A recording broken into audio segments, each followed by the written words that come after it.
Good evening, everyone. Welcome to our Facilities Master Plan Town Hall.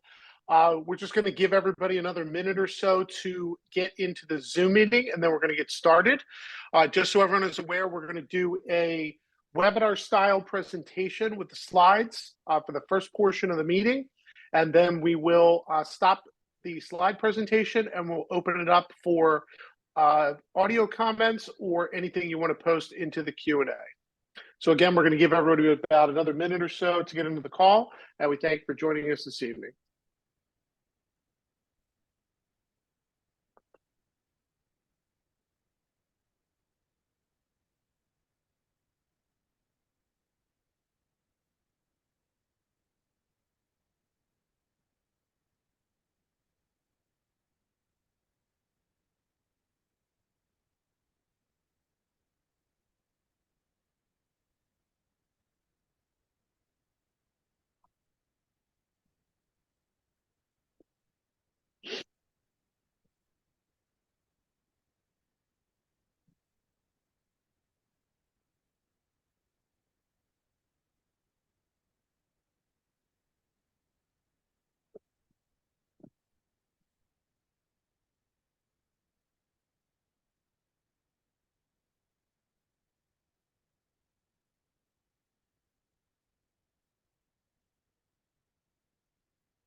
All right, we are going to get started. I have a couple minutes after 6.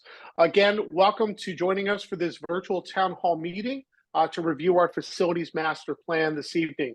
My name is Chris Dormer. I'm very proud to be the superintendent of schools in the Norristown Area School District.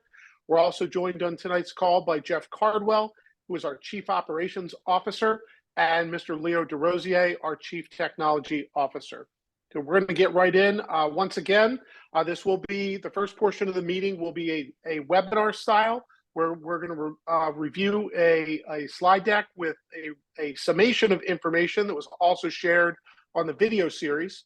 And then when we stop sharing, we're going to open it up for traditional town hall style where people have the opportunity to offer either verbal comments or to ask questions. Or you'll be able to post them in the chat as we move forward. So let's get through the review and the summary so we can get to the town hall so we can talk about the facilities master plan. So we want to start with why is the school district undertaking a facilities master planning process and why now? Well, we need to start with kind of the history of Norristown as an underfunded school district. We're very, very fortunate that we have 13 great school buildings, or 12 great school buildings and an administration building that serve almost 8,000 students and 1,000 staff daily. However, as a chronically and historically underfunded school district, we have years of deferred maintenance. And quite honestly, we haven't been able to consider taking on any new construction for quite a long time. I'll give you a couple examples of that. So first and foremost, our newest building that was done as a new construction was Whitehall Elementary School. Whitehall just turned 31 years old. Our second newest building in terms of a new construction is Norristown Area High School, which is celebrating its 50th anniversary this year. So again, when you talk about new construction, we have buildings, although they are great, they are solid, but they are rather old and they come with a lot of cost to maintain, especially when we have to do significant renovations like heating, ventilation, air conditioning systems, and roofs and boilers and windows and things like that. The other thing in terms of deferred maintenance is the last major renovation project we did as a district that involved construction and additions to existing sites was East Darton Middle School. That was 18 years ago when we completed that project in 2006. So as we said, we have great buildings, we have beautiful buildings, but they are aging and they're definitely in need of modernization, renovations, and updates.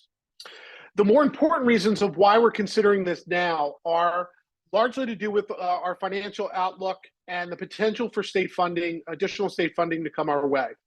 So first, we've worked hard over the past, since I've been superintendent, even before, to try to improve and stabilize our district finances. As we said, we went through some hard times where we deferred a lot of maintenance. We did not have a lot of money to spend. We raised taxes just to pay our bills.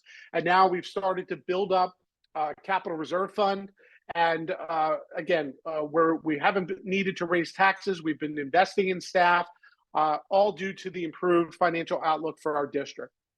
Most importantly was the Commonwealth Court ruling that the Commonwealth of Pennsylvania is not constitutionally funding public schools in Pennsylvania. From there, the judge ordered that a commission be put together to talk about what would adequate funding look like for schools.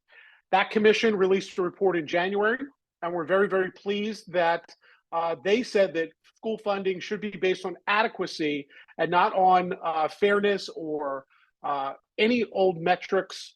They are proposing a new formula, and for Norristown, the increases would be significant, recognizing that we would struggle to generate our own local taxes because we do not have a large business base. We have lots of governmental buildings, and also the unique needs of our students. The commission is recommending that Norristown, over a 7-year phase-in process, receive an additional $53 million a year in education funding. Now, that's a commission report. That is a recommendation.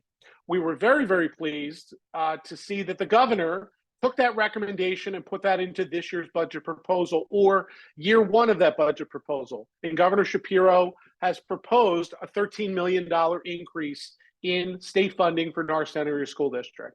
If we can get that investment this year, and we need our legislature to do their job, and we can get the next 6 years of investment, we will have the money to take on the totality of what we're going to talk about tonight, and to significantly improve, renovate, modernize, and move our facility plant forward. So that is our why.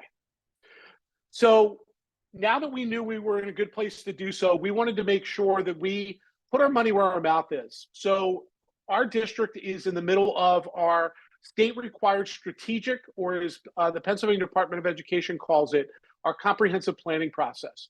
Every 3 years, we are required to write a comprehensive plan with priority areas, goals that we need to put in writing, and that we need to hold ourselves accountable for implementing over the plan period.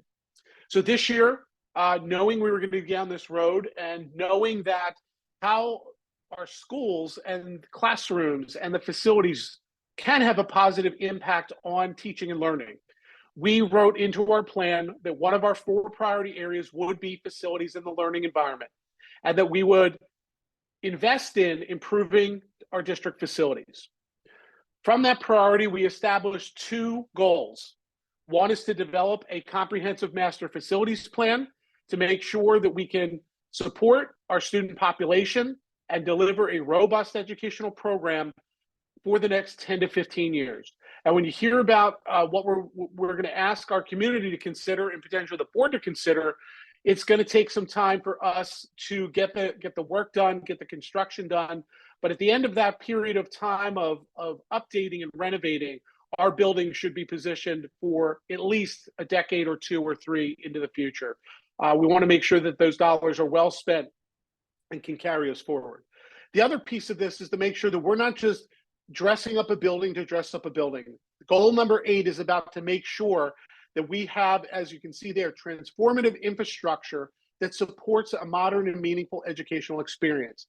That means we need to make sure that when we go through our master facilities plans, that we have schools and classrooms and learning spaces and teacher spaces and eating spaces and playing spaces that will move our children forward so that they will be life ready and they'll be future ready upon graduation. So as you can see, this is in our draft plan, and we are going to ask the school board to approve that comprehensive plan on Monday, March 18th for implementation from July 1, 2024 through June 30th of 2027. And most likely we'd have to carry this priority area forward to get all of the proposed scope of the work done. So now that we understand our why and that we are committing to moving this process forward, how did our process go about to develop a facilities master plan?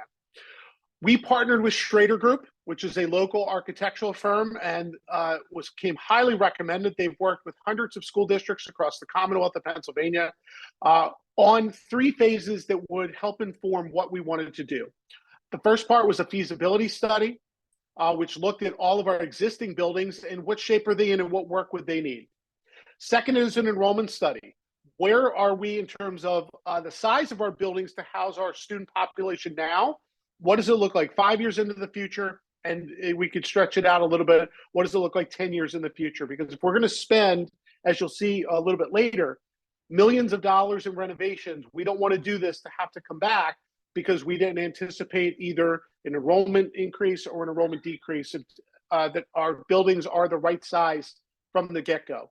And last is Schrader walked us through a process, a really great community process, to consider the new and best configuration of our facilities to support educational programming.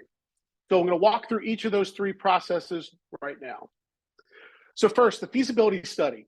Schrader spent the entirety of summer 2023 doing a full evaluation of our 12 schools and our district administration building. And I will tell you, their level of detail was extraordinary. They looked at everything soup to nuts: architectural, code, structural, engineering.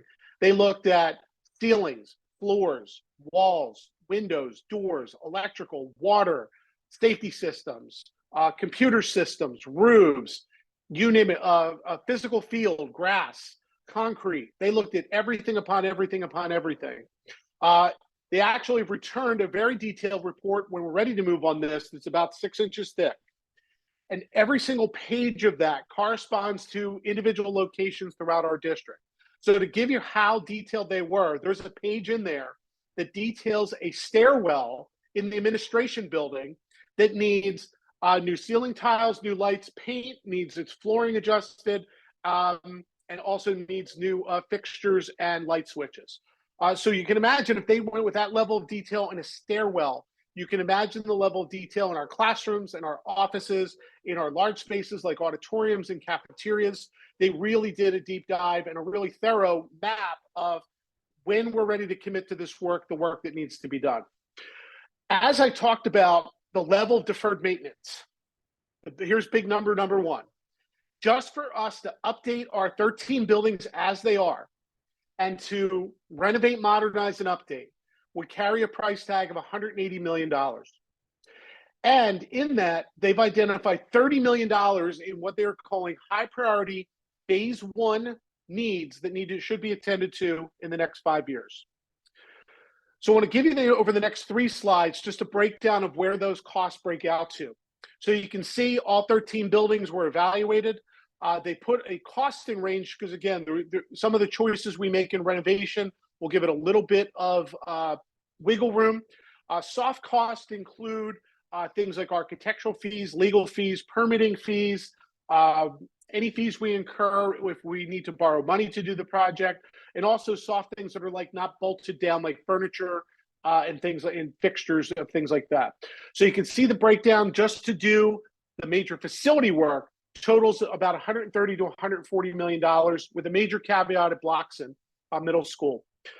There is more significant ADA compliance, American Disabilities Act, if we were to renovate that building, that would drive the cost at Blockson higher. So you can see the total project cost, again, if we do nothing to reconfigure, leave our buildings exactly as they're configured and just update, is $180 million in today dollars.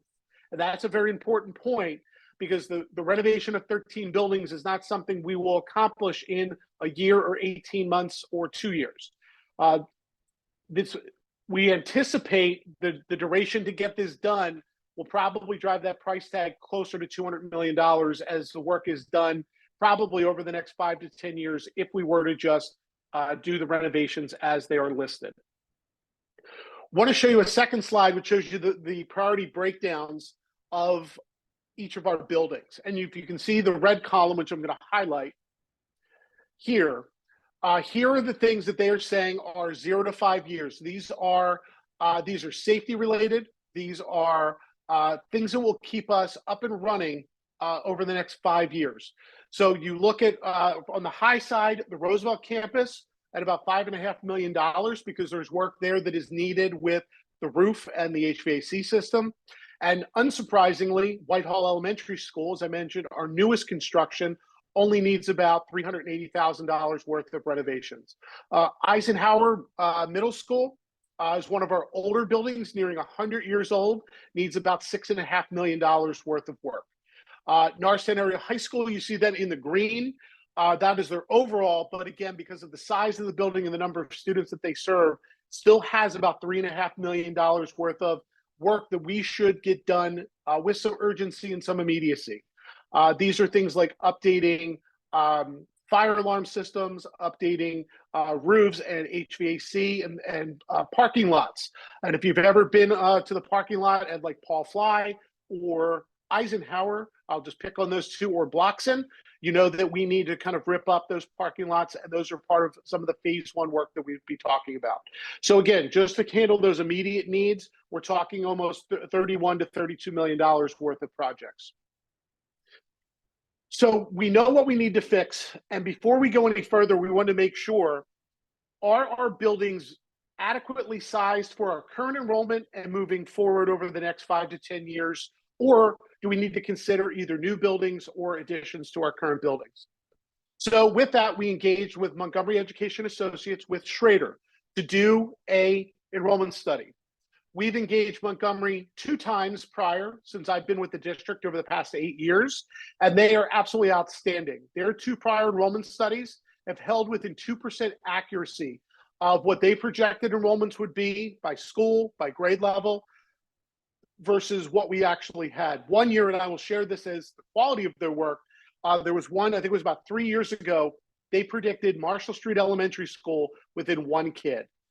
Bill and his team do an amazing job in terms of understanding live birth rate, just the sale of properties, the impact that some of, not that we've had a lot of new housing projects in our community, but the impacts that those have as well.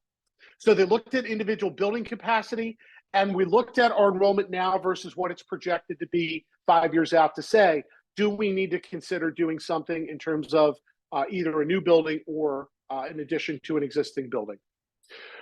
So this slide kind of shows you a summary of, I know this shows the 5-year projection now, but you can see it actually goes almost 10 years out to 2032, 2033. And what you can see from the trend lines, the blue line is our K4, and you can see from 2023, 2024, where we are now, we are going to be somewhat flat, and we do project a decrease in that 5-year window. If you look at our 5 through 8 population, you will see again, it is going down, and our middle school population is holding pretty steady. Our high school, our 9 through 12, is right now experiencing about the highest population that it has had. You'll see that it is anticipated, I think, 1 or 2 more years of growth, and then it will start to tail off as we go into the next 5 years. So overall, when we look at building capacity, PDE has a formula that elementary schools should use about 90% of their available space for students. Middle schools should be at 85 to 90% operating capacity, and high school should be at 80%. So when you look at those enrollment trends versus our square footage, versus the number of classrooms we have, versus the uses of those classrooms, our elementary schools are projected to operate within that 90% capacity that is recommended. As we talked about, elementary enrollment is anticipated to decline slightly, and with that, we'll have more space. So all of our elementaries are in pretty good shape. Middle schools, again, when you look at needing to operate between 80 and 95% usage capacity, are operating at or below. So they, again, have enough room to do what we need to do as we look forward. Our high school, where they recommend 80% usage capacity, our main campus is currently above that projection and is projected to stay above that 80% operating capacity. We do have some room over at the Roosevelt campus, but that serves a smaller subset of our students. So we know, looking ahead, the high school is a place where we should probably talk about doing something to alleviate some of the capacity issues that we're experiencing, and then we'll continue to experience moving forward. So with that, now we know what the bottom line is just to fix everything. We know our enrollments And Schrader worked this really incredible 3-workshop community process to envision, would we want to, in the best interest of students, in the best interest of our district, want to consider reconfiguration, using our buildings differently, maybe having different grade bands exist at different places, using different buildings for different purposes. Really just having a great brainstorming session and walking through. We wanted to make sure, and we were very intentional, that we had about 40 plus members that had shared interest, participated in the 3-workshop series. And that included members of our school board, members of our administrative team, professional staff members, our teachers and support members. We had parents and family members throughout our community participate. And we also had members of our community-based organization and community partners were there to share their thoughts and input. As we worked through those 3 processes and we talked about what is important to Norristown, the committee came up with themes that we said, if we're going to consider anything potentially different, here are our must-haves that need to drive our decision-making process. And you'll see these reflected as we go through our entire process, but I think it's important that we share these with our community, that our team of 40 that, again, represented the board, our staff, our families, and our community. Here are the 5 things that they said when we develop a facilities master plan should be important and should be considered when we plan. So number 1, to best serve students, the committee felt that we should do more than just the minimum of renovating, modernizing, and keep the current configurations. They said we should push and see, is there a better configuration that could result in better teaching, better learning, and better outcomes? Second, to address some of the capacity issues at the high school and some of the 9th grade programming, we'll say, help that our 9th graders could use. They said that we should look through facilities planning to provide with 9th grade additional programming supports. Number 3, for those of you that are not aware, our students go through, and the first time that our entire district comes together as a grade band is in 9th grade. Our students go to their neighborhood elementary schools. They then feed one of 3 middle schools. And then the first time our students come together as a district is in 9th grade. The committee felt strongly that if we are Norristown and we want to really drive forward, we should see if there's an opportunity to bring our students together before 9th grade. Right now, looking at consideration or theme number 4, strictly out of the size of our buildings and the room that we have to offer our educational programming, 5th grade is included in middle school with 6th, 7th, and 8th graders. That is a configuration that is not unique to Norristown. However, there are many districts that do middle school as 6, 7, 8, or do 5th and 6th grade centers, or do 4 and 5 centers. One of the big things that came out was our committee felt strongly that 5th graders who are about 10 or 11 years old should not be in the same building as 8th graders who are 13, 14, and 15. And lastly, the committee felt strongly that we should maintain our neighborhood elementary school model. So with those themes, we went to work. The administration worked with the Schrader Group, and we took feedback from the committee, and we looked at different reconfiguration options. All told, the committee reviewed 17 different options over those workshops. We were definitely overachievers in this work. Schrader Group recommended at the first workshop, we shouldn't talk about more than 3 or 4 or 5, and we came with 10. In the second workshop, they said we shouldn't come with more than 3, and we had 7. So I mentioned that to say there were a lot of good thoughts. There was a lot of good work. There was a lot of rigorous discussion, because as we moved through, it was when you have 10, people like pieces and parts of different ones, and we tried to get to some consensus on that. But again, we were talking 3 hours plus in a workshop, a night. This was very detailed work. And again, I can't thank the committee enough for their seriousness in working through those options. So where are we at right now? Where we're at is we went through 17 options, and we kind of settled on what we're calling current considerations, which is kind of one last set of options that we are looking to move forward.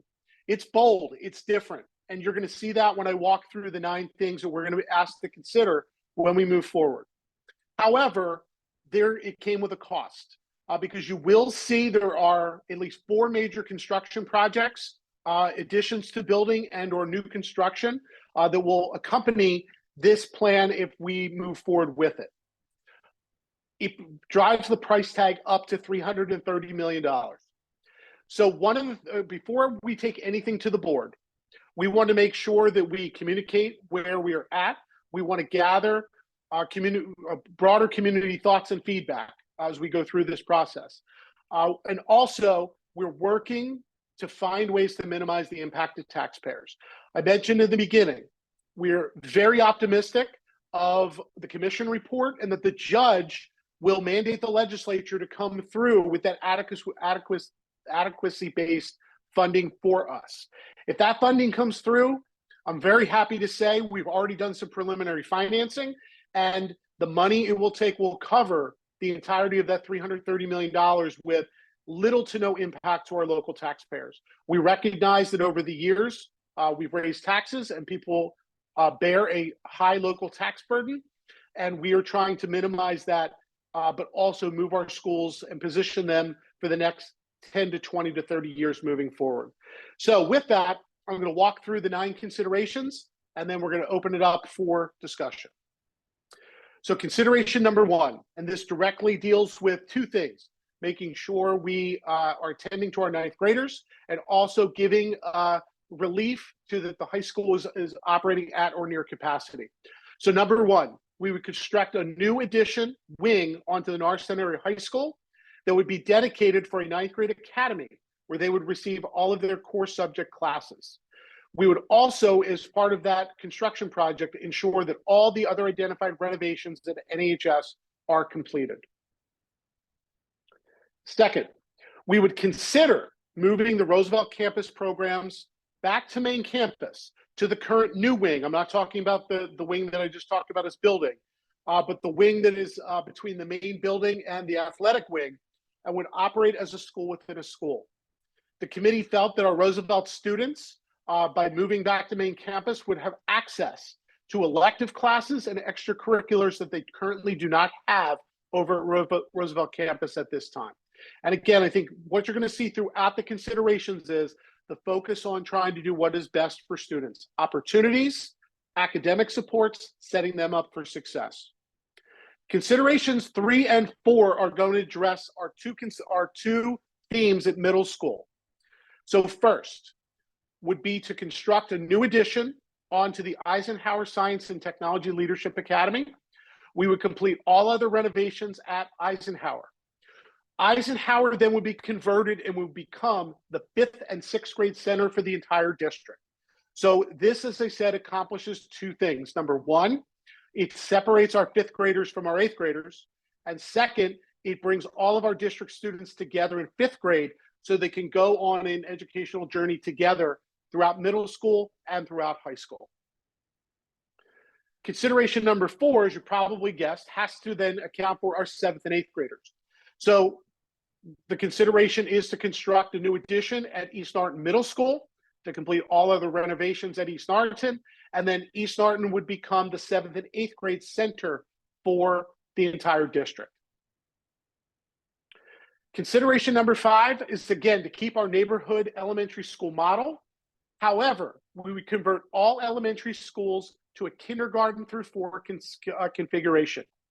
There are things with, as great as Musselman Learning Center is as a standalone, it's another transition that students have to go into school, into kindergarten, and then they're doing an immediate transition to attend either Coal Manor, Davenport, or Hancock. Also, we realized that we could better support students with more resources for all of our grades if we were to combine kindergarten at those schools. To do K-4 across our district, we would have to readjust attendance zones to make sure that our schools are right-sized and right fit. So with that, number 6, because we are going to keep our neighborhood schools model, we would do all the renovations at Coal Manor, Davenport, Hancock, Marshall Street, Paul Fly, and Whitehall. Where would elementary school number 7 come from? Would be consideration number 7. Unfortunately, the Musselman Learning Center building is not big enough to house a K-4 facility. So what we would do, since our other two middle schools would take on the totality of our middle school program, Bloxton Middle School would then be modernized and right-sized and would become a seventh elementary school for the district. We would most likely right-size that to house between 500 and 600 elementary school students. And there's two ways that we could accomplish that. Number one, we would take the existing building, as beautiful as it is, and complete the necessary construction to convert to a smaller school building. Second, we would just build a brand new Bloxton Elementary School on the backfield at that same property. The reason that this is an important consideration for us is kind of twofold. Number one, the building at Bloxton, although it is beautiful, it is going to turn 100 years old next year.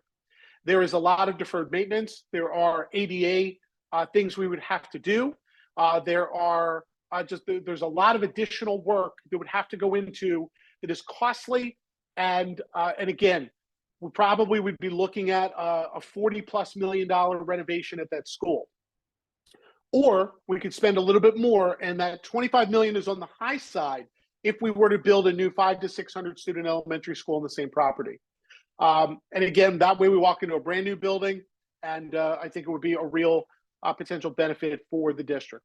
However, and again, I'm not sugarcoating this at all, we need to be consideration that upwards of $25 million extra dollars onto the project is going to, again, be something we have to consider with our finances and the will of the community, because we know the old Stewart, now Bloxton Middle School, has been a fixture in the community for over 100 years. The last two pieces. So what would we do with the Musselman Learning Center building? We would complete renovations there, and we would convert that site to an English language newcomer center. That would provide intensive supports to our newly enrolling students identified as newcomer and beginning English speakers. We know that a lot of our students come in with little to no English, and where do they go now? They go right into the school, and as much as we support them with English language development classes, they do there are challenges as they go into regular classes. They would get their full educational experience, but we'd really focus on ramping their English up for a fixed period of time, and then we'd work on a successful transition back to their home school. And our last consideration would be to complete the renovations at Roosevelt and to consider moving district administration to that site. Quite honestly, we've outgrown the district administration building over on Whitehall Road. And more importantly is this would make the operations of district administration, our center, more accessible to our district community right in the heart of our district on Markley Street. So I know that you probably felt like you were drinking from a fire hose for a good half hour there. Going to take a pause. I'm going to stop my screen share, and we're going to open it up for the town hall portion of tonight's meeting. We'll open it up for people to ask questions, share your thoughts, your feedback, any input that you have. So the way that we can do this for people that are on our call tonight, and again, thank you for everybody that is on the call, I'd ask either you raise your hand and I will unmute you to share a verbal response, or the raise hand feature is down in the toolbar under the video window, or you can click the Q&A and type either a question or a thought or response into there, and I'll make sure that I read it and share the responses with everyone. So I'm going to open it up for an interactive portion. If anybody wants to either have a thought, a question, an input.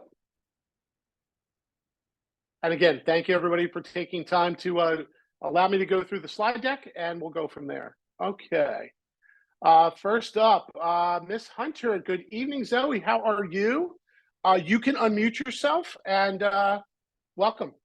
Oh, thank you so much. I really appreciated the presentation, and I'm so thrilled at the thought process and how you've organized it. I just want to really reiterate, I think that putting kindergartens back in the elementary schools are so valuable for so many reasons. Instructionally, I think our kindergarteners, though they get a lot of attention, they are segregated, and I think they do need peer modeling from older kids, and they need to be in their neighborhoods.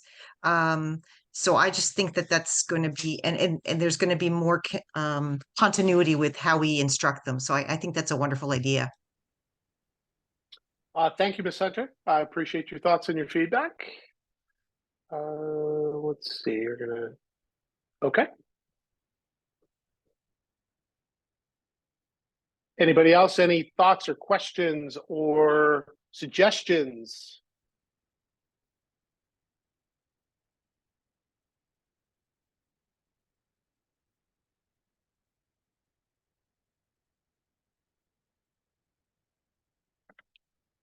Mrs. Hunter, I'm gonna reactivate you again. So you can Sorry. unmute and, no, we're here to make sure that, again, that all thoughts and questions are out there for everybody to listen to and respond to.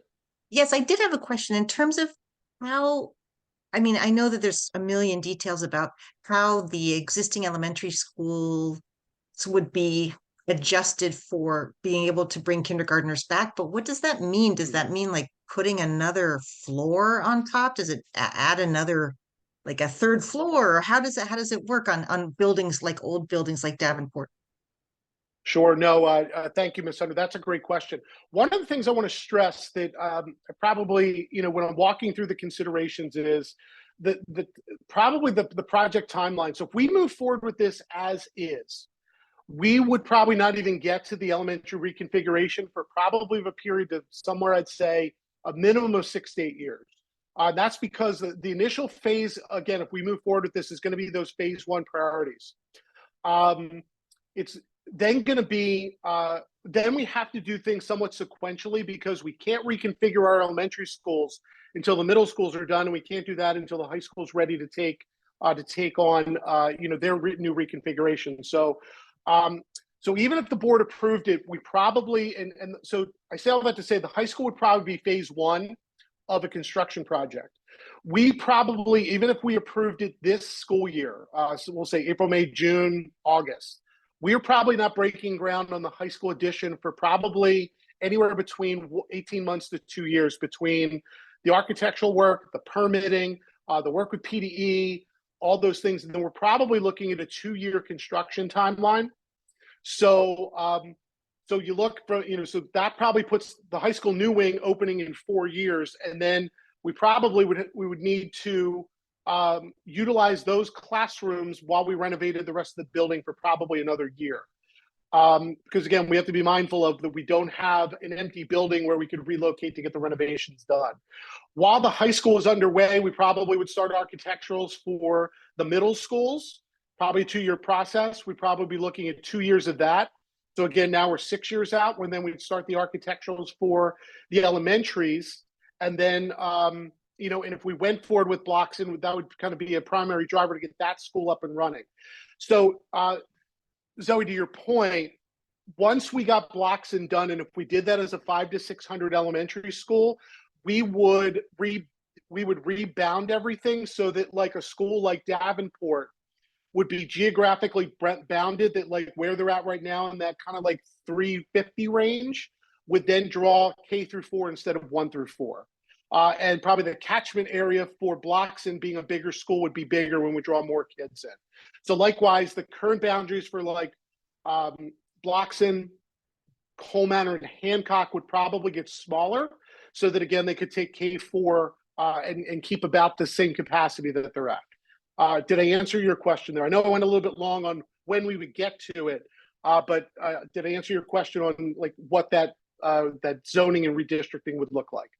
Yeah, that makes total sense. Thank you. That was the answer I was looking for. Thank you. You are welcome.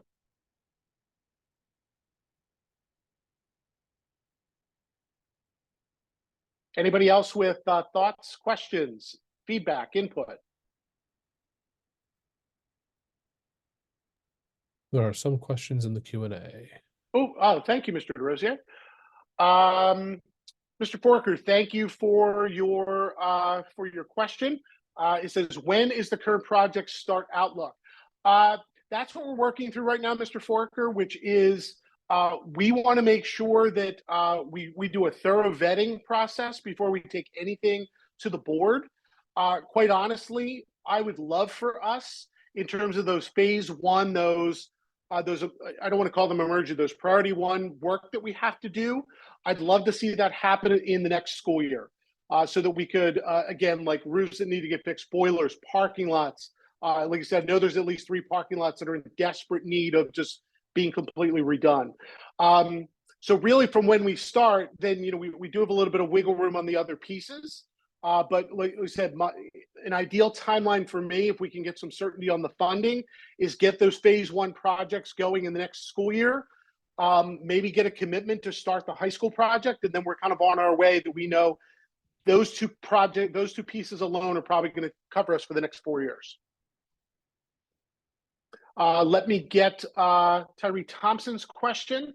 When will there be an impact, taxpayer impact, and when will it be communicated? Great question. As we talked about, working with Mr. Miller, our new CFO, we are working that this is going to be a zero tax impact to our community.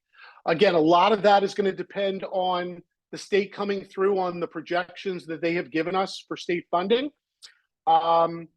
But we're going to remain optimistic that that's going to happen. So like I said, if we get the first down payment this year, $13 million, we're going to start doing things in terms of structuring our debt and getting all those pieces lined up. Because, Tyree Thompson, I know that I can't come back and have this result in any kind of significant tax increase for the community. We are trying to do this really on the back of the state increases that we are quite honestly long overdue. So let me go to Ms. Hadrick, who raised her hand, and then I'll come back and I will answer Kim's question there. So good evening, Pearlie. You should be able to unmute and give your verbal comments. Thanks for joining us tonight. Awesome. Thank you, Mr. Dorn. I just wanted to thank the district. I know we committed many hours and evenings in this plan, and this is definitely something that teachers, parents, administrators, we all are passionate about. And I thank the district for taking this serious. I am going to try and pray extra that it's completed by the time our son goes to 9th grade in 3 years. I'm crossing my fingers that, the ground, can advance as far as like the building and all that for the high school within the next 3 years. But I just wanted to thank everyone for really putting this effort. I think looking at neighboring districts, we have been long overdue for some kind of additions and reconstruction. And I do think that this will take our district above and beyond and show the excellence that we do have here. So just really excited. Thank you. Great. Thank you. Thank you, Pearlie, for sharing that. Again, thank you for participating as one of our parent contributors. I said, I think it really is a bold vision, but it is so desperately what we need. And we just want to make sure that, again, we're gathering all the feedback to make sure that this is what we want and need for our community. So I am going to give everybody homework when we leave tonight, which is we have 3 more in-person town halls and 1 more virtual. Please let people know what you learned tonight. Please encourage them to watch the videos, and please encourage them to engage with us at some of the future town halls. So thank you for that. Kim, hi, how are you? What would the potential plan be for the Blackson staff if it's moving forward at the elementary school? That's a great question. Very simply, under the reconfiguration, not one member of our staff loses a job.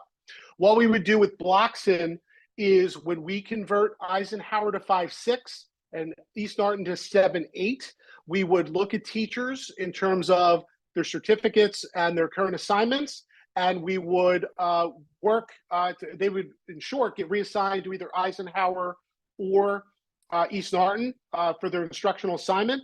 But certainly as that we were leading up to that, we do a lot of work on that integration to make sure that they're getting to know who their new team members are going to be, what their new classrooms are going to look like.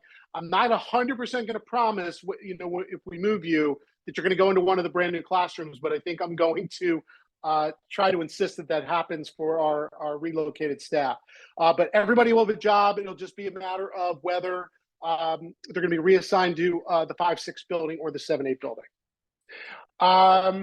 Joyce Giovinco asked a great question. What will the administration building become? And I'll tell you, our first town hall 2 nights ago, the same question was asked. And one of the things that we're trying to build some cushion in is right now, we don't know.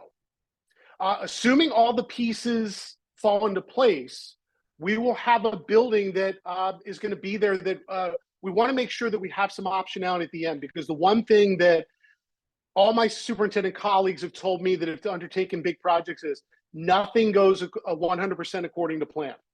And I don't want to offload or knock a building down that may have a purpose for us moving forward. So whether that becomes, a service center, whether, depending on, could we use it for something in the high school? And at the end of the day, if we do this 100% and all our other, we do all the moves we talked about, we don't need it. I think one thing that we do desperately that we could use is just more open space and athletic fields. And we could consider the administration building, just knocking it down and turning it into another state-of-the-art athletic piece of the athletic campus there. So, but that is to be determined. And I think, again, if we get that far down the road, we're going to be asking for people's ideas about what should we do with the administration building if all 9 steps go exactly as planned. But thank you for that question. That is a great question. Don't have an exact answer right now, but we're not going to give that up as an asset and a resource for us moving forward.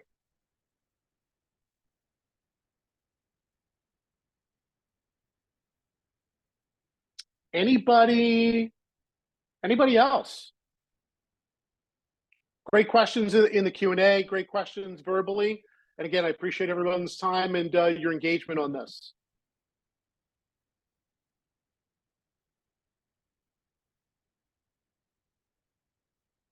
I'm going to use some good old-fashioned teacher wait time right now.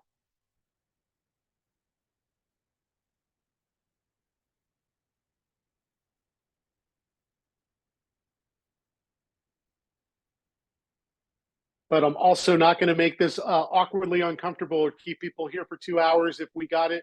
I mean, this is like the A+ team. We got this done in 47 minutes tonight. So I'll just put one last call for any thoughts or questions.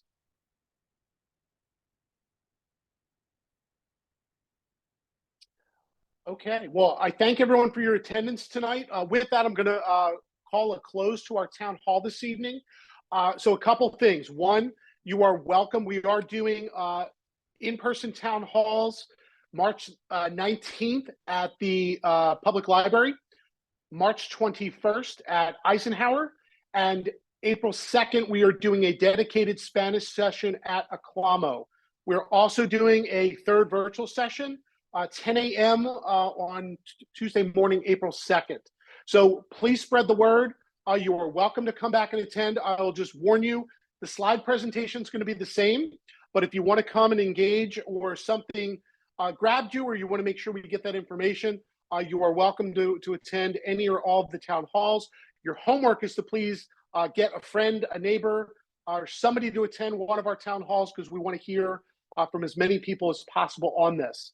One thing that I'm going to make sure, and I want to thank Mr. DeRosier for helping co-facilitate tonight on our Zoom account. Leo, we'll make sure we get the email addresses.